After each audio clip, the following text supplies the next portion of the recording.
बिस्मिल्लाहिर्रहमानिर्रहीम। अस्सलामु अलैकुम।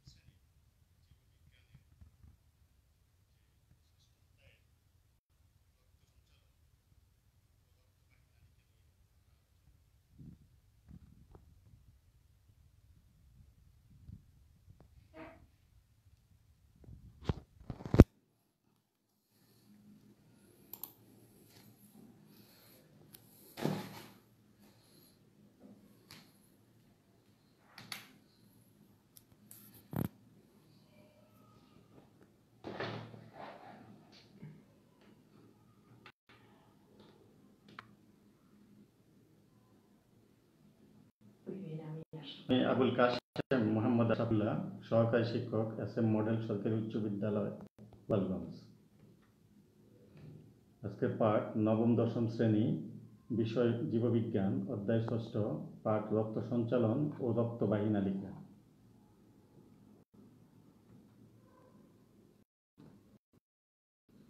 নিচের চিত্রটি লক্ষ্য করো।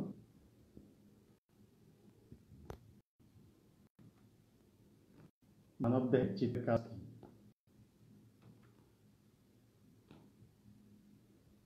নিচের ভিডিওটি লক্ষ্য করো।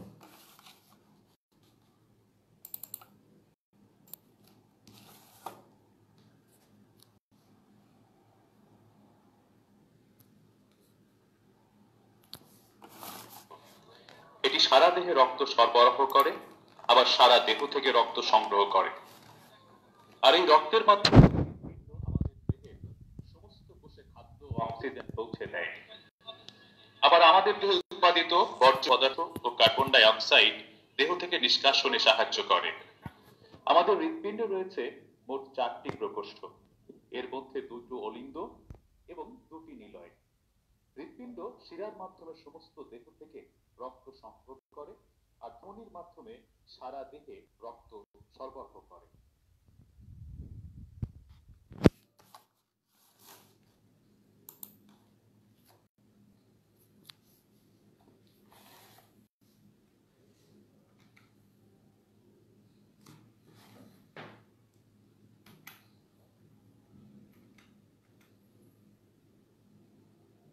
আজকের পাঠের বিষয় রক্ত সঞ্চালন ও রক্তবাহী নালিকা।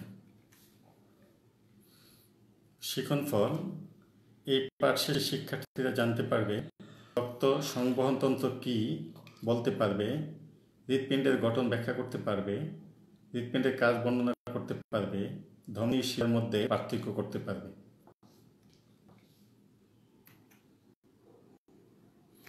নিচের ভিডিওটি মনোযোগ সহ লক্ষ্য করুন।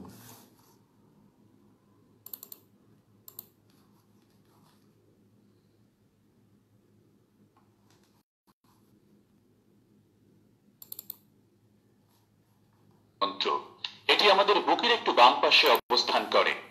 হৃৎপিণ্ড প্রধানত ডান ও বাম এই দুই অংশে বিভক্ত। এই বিভাজন অক্সিজেন যুক্ত রক্ত ও অক্সিজেন রিক্ত রক্তকে মিশতে বাধা দেয়। রক্ত, রক্তনালিকা ও হৃৎপিণ্ড মিলে তৈরি করে রক্ত সংবহন তন্ত্র। এই তন্ত্র অক্সিজেন এবং খাদ্য দেহের সর্বোচ্চ পৌঁছে দেয়।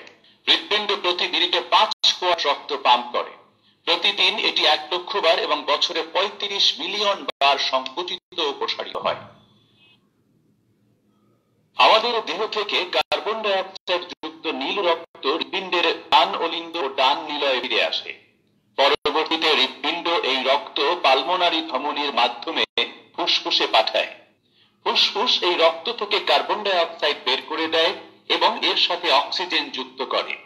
অক্সিজেন যুক্ত লাল রক্ত এরপর বাম অলিন্দ ও বাম নিলে প্রবেশ করে। হৃৎপিণ্ড এই রক্ত মহাধমনির মাধ্যমে দেহের সর্বত্র পৌঁছে দেয়। আমাদের হৃৎপিণ্ডের 4টি বাল্ব রক্তকে নির্দিষ্ট পথে চলতে সাহায্য করে। এই বাল্বগুলো হলো ট্রাইকাসপিড, মাইট্রিয়াল, পালমোনারি ও আর্টিক বাল্ব। এগুলো শুধুমাত্র একই দিকে খোলে। এই বাল্বগুলো খোলা এবং বন্ধ হওয়ার শব্দই হলো হৃদস্পন্দন। হৃদস্পন্দন সিস্টোল এবং ডায়াস্টোলের সমন্বয়ে গঠিত। হৃৎপিণ্ডের সংকোচনকে বলা হয় সিস্টোল এবং প্রসারণকে বলা হয় ডায়াস্টোল। সিস্টোল অবস্থায় নিলয়গুলো সংকুচিত হয়, এর ফলে রক্ত ডান নিলয় থেকে ফুসফুসে এবং বাম নিলয় থেকে দেহে প্রবাহিত হয়। এরপর নিলয় দুটো প্রসারিত হয়, একে বলা হয় ডায়াস্টোল। ফলে অলিন্দ থেকে রক্ত নিলয়ে আসে। এইভাবে এই চক্র বারবার চলতে থাকে।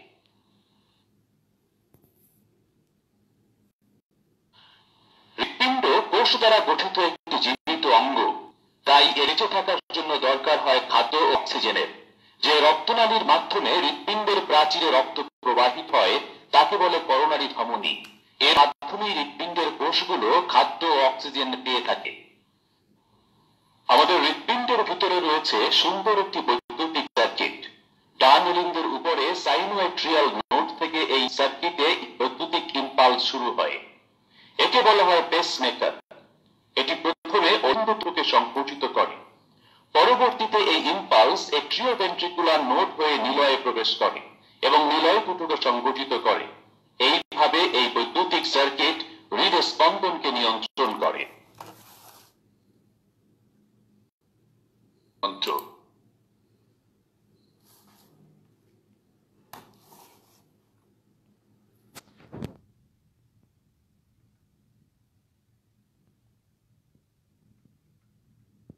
চিত্রটির নাম কি?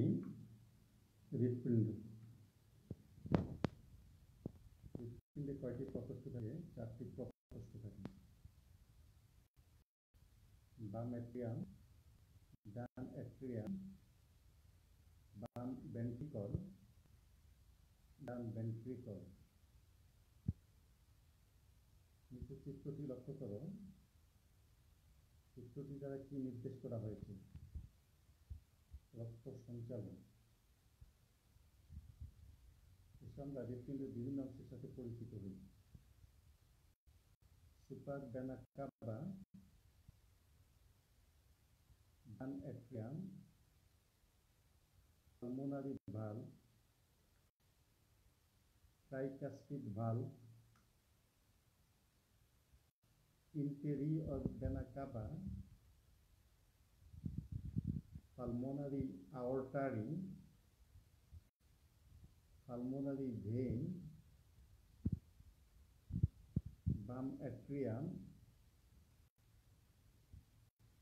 আর্টিক ভালভ,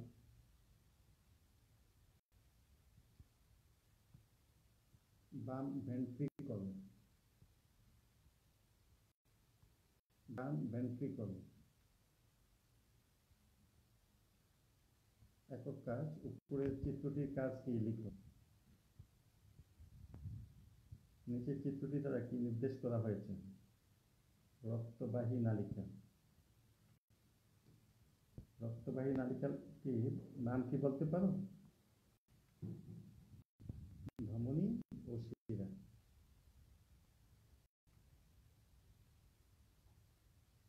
জোড়ায় কাজ। ধমনী প্রাচীর কয় স্তর বিশিষ্ট কি লিখো।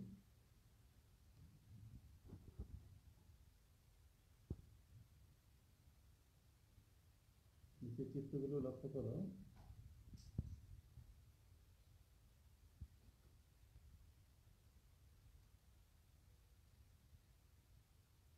চিত্র দুইটি দ্বারা কি নির্দেশ করা হয়েছে?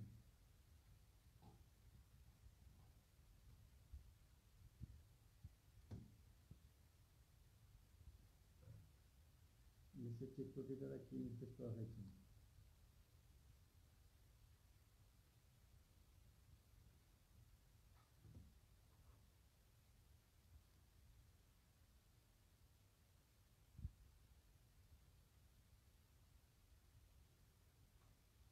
ধমনী ও শিরার গঠন। ধমনী ও শিরায় ডিএমিটো এক্সট্রিমা, ডিএমিটো মিডিয়া, যোজক তলা, ডিএমিটো ইন্টিমা, শিরায় কপাটিকা থাকে।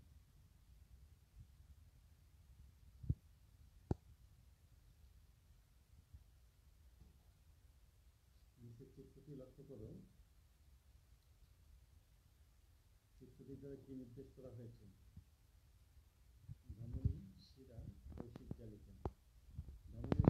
কেন্দ্রস্থলে অবস্থিত এক স্তর বিশিষ্ট এন্ডোথেলিয়াম দিয়ে গঠিত সূক্ষ্ম রক্তনালী জালকেন্দ্রে বিন্যস্ত থেকে তাদের কৈশিক জালিকা বলে।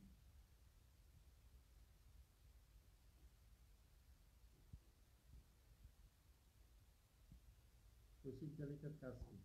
কৈশিক জালিকা ও কলার্সের মধ্যে ব্যাপন প্রক্রিয়ায় অক্সিজেন, কার্বন ডাই অক্সাইড ও রেচন পদার্থ আদান প্রদান করে।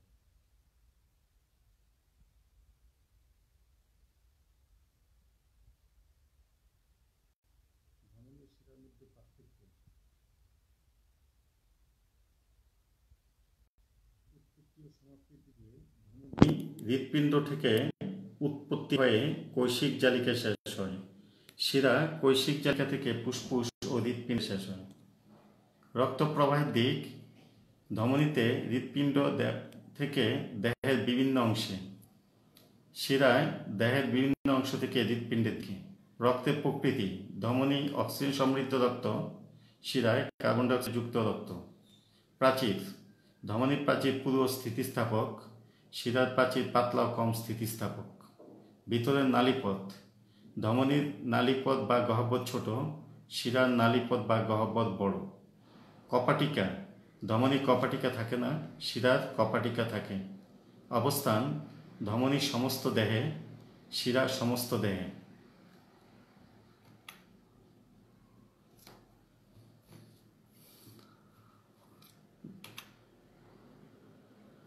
দলগত কাজ উপরের চিত্র দুইটির মধ্যে পার্থক্য লিখো।